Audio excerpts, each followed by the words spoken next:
Yo, Kamen Rider entre en scène. La forme. Et vous saviez que le Bioman rouge était devenu un aventurier dans un autre monde? Ouais, bon, c'est très récent comme nouvelle. Et on en est à l'épisode 2 seulement. Mais bon, ça reste un épisode très intéressant. Épisode 2, donc voilà, encore une fois un épisode très intéressant où il y a pas mal de choses à dire. Donc je sais pas s'il va faire forcément des reviews pour chaque épisode qui sort, peut-être que des fois je mettrai plusieurs épisodes ensemble, selon ce qu'il y a à dire. Mais là pour le moment, on reste dans des épisodes assez denses, assez volumineux, et qui correspondent à un chapitre. Pour le moment, l'épisode 1 c'était le premier chapitre, l'épisode 2 là c'est le second chapitre, donc c'est une adaptation de manga. Et ça va être comme ça il me semble à peu près jusqu'au 9, au chapitre 9. Parce que bon, jusqu'au chapitre 9, en fait, ils ont plus de pages que les autres chapitres. Ils sont vraiment très volumineux, c'est genre entre 60 et 50 pages, quelque chose de genre. Donc c'est vraiment des chapitres très denses. Après, ça diminue un peu, c'est plus genre une quarantaine, 38, quelque chose comme ça. Donc je pense qu'à partir d'un moment, ils commenceront à mettre plusieurs chapitres dans un épisode. Et pour le moment, pour au moins les 9 premiers, ils vont sûrement mettre, dédier un épisode à un chapitre, vu que c'est... Il y a beaucoup d'infos et beaucoup de choses qui se passent. Hein. C'est quelque chose de très dense, très riche. Donc, entre autres, dans cet épisode 2, on voit plusieurs choses intéressantes, vu que déjà, c'est le début de l'opening et de l'ending. Donc, générique de début, générique de fin. Bon, je vais un peu parler du générique de début. Par contre, je vais pas parler du générique de fin, parce que je risque de dire des trucs qu'il faudrait pas, c'est tout. Genre, en vrai, j'aurais des trucs à dire, mais je peux pas vraiment le dire là. Mais bon, en soi, il est assez classique, mignon et tout ça, mais je peux pas dire trop de choses de plus dessus. L'opening, par contre, il y a beaucoup de choses intéressantes à dire. Donc c'est un opening très cool, la musique rend bien, graphiquement il est très classe, il y a vraiment des effets un peu recherchés, psychédéliques, des effets cool, qui fait alors je sais pas si c'est l'effet voulu, moi ça m'a fait penser entre un mélange donc de générique de Super Hero Tokusatsu, hein, genre il me rappelait déjà juste pas mal l'opening de Wingman qu'il y a eu, le live. Donc je pense que c'était l'effet, c'était de faire Tokusatsu justement, Super Hero Tokusatsu de base. Et j'ai aussi vu un peu de ReZero, genre c'était une sorte de mishmash des deux. Mais bon, il était plutôt cool. Il y a des effets où tu te dis bon, ils ont peut-être rechigné, ils ont fait des économies. En fait, ça rend bien vu qu'ils mettent quand même des effets graphiques un peu cool derrière, même quand ça bouge pas. Donc en vrai, ça rend très bien, c'est plutôt classe, et puis ça donne bien le ton en fait pour la suite. C'est-à-dire, c'est vraiment épico-dramatique, c'est pas juste de la déconnade rigolade, non, c'est vraiment épique, dramatique, et tout comme il faut. C'est exactement ce à quoi correspond le thème et l'ambiance du manga en général quand on avance dedans. Donc c'est bien. Aussi, au vu de ce qui est utilisé dedans, de ce qu'on voit, je me dis que ça va peut-être faire juste 12 épisodes en vrai, parce que je crois pas que le nombre d'épisodes avait été annoncé déjà, mais il me semble qu'au vu ça va faire sûrement 12 épisodes, vu au fait qu'on ne voit que les 4 premiers membres donc, de l'équipe principale qui sont mis en avant, donc ce qui me laisse penser que ça va sûrement s'arrêter une fois que un peu après que le 5ème est recruté. Donc je pense pas que ça va aller jusqu'au moment que beaucoup de fans attendaient. En tout cas, c'est pour cette première saison, parce qu'il y aura une seconde saison. Une autre possibilité aussi, c'est qu'ils changent d'opening en cours de route, genre après la première moitié par exemple, et qu'ils continuent, ou bon, comme dit, que ça soit un show en plusieurs saisons, déjà de base prévu. Vu qu'ils commencent bien à faire ça, ils font ça quand même pas mal de fois, genre donc avec Kimiko Man par exemple. Mais oui, donc au vu de comment c'est parti, oui, donc ça restera, je dirais 12 épisodes. Je dirais que ça ferait 12 épisodes. Donc ensuite, l'épisode en lui-même, c'est un épisode assez sympa. Hein, on voit, on développe les personnages, surtout le personnage d'Hydra, Hirda. Les prononciations et comment c'est écrit, en fait, ça me perturbe. Donc j'ai du mal, même quand je l'entends après, je me dis c'est comme ça que ça se prononce. Enfin bref.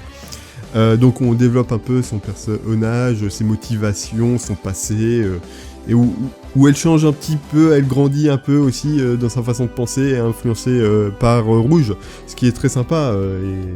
Et donc vraiment, il y a l'aspect...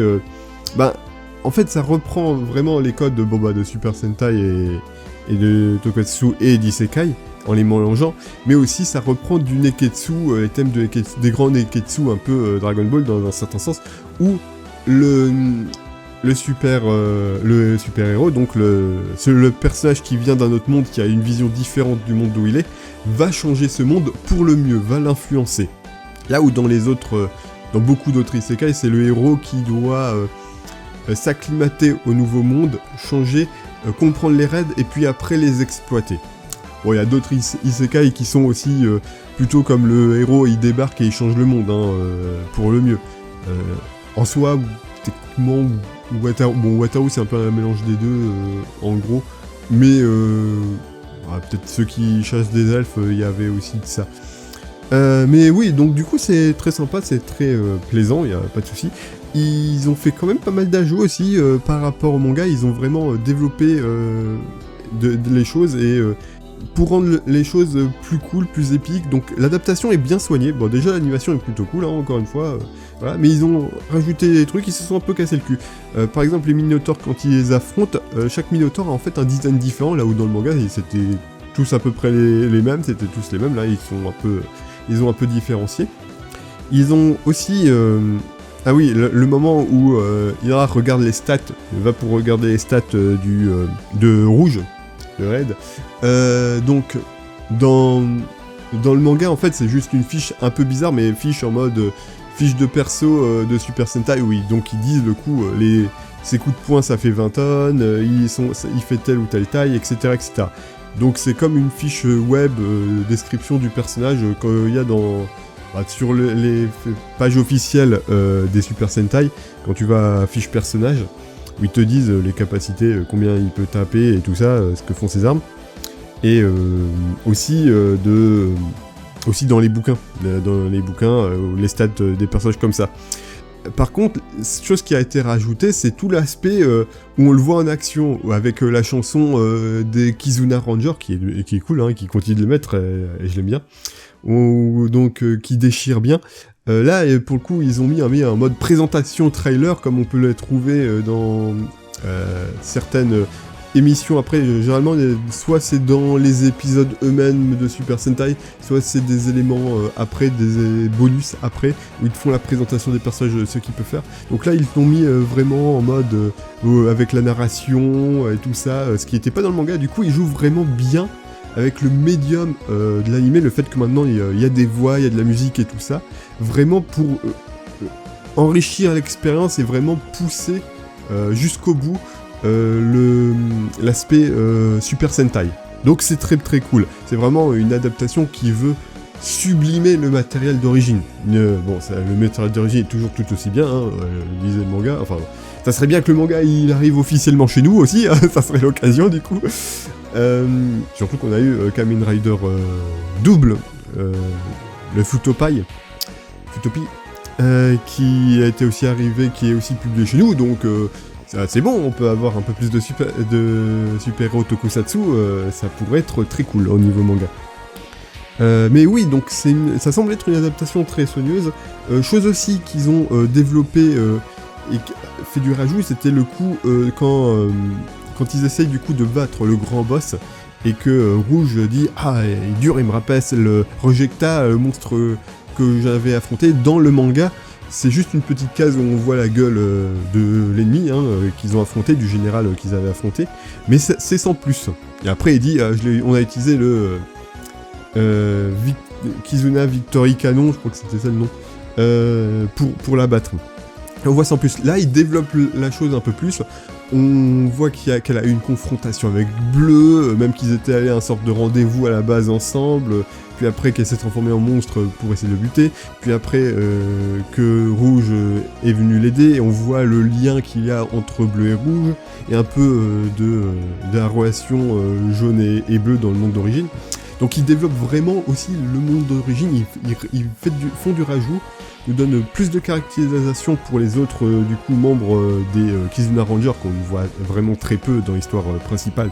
Dans le manga on les voit aussi très peu vu qu'ils sont pas là.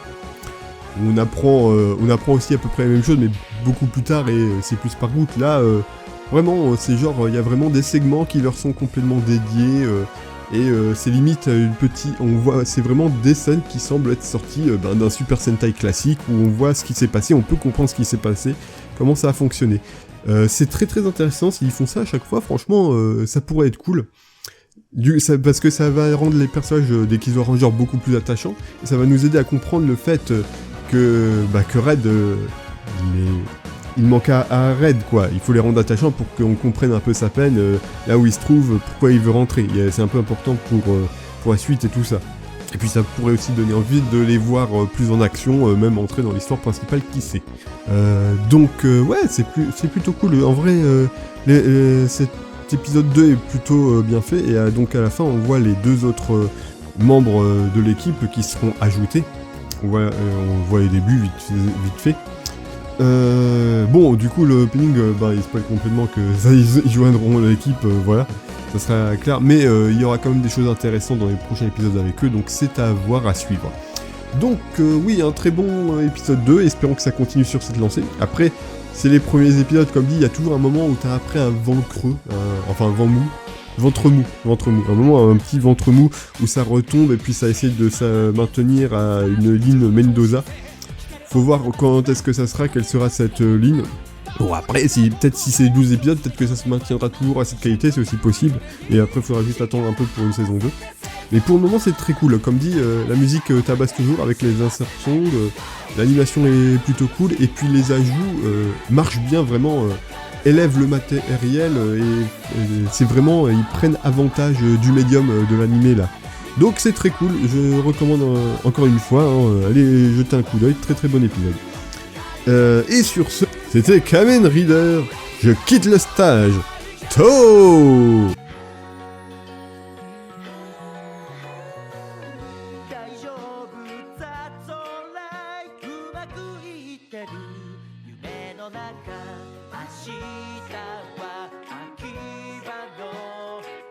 風が吹くのさシャバダバ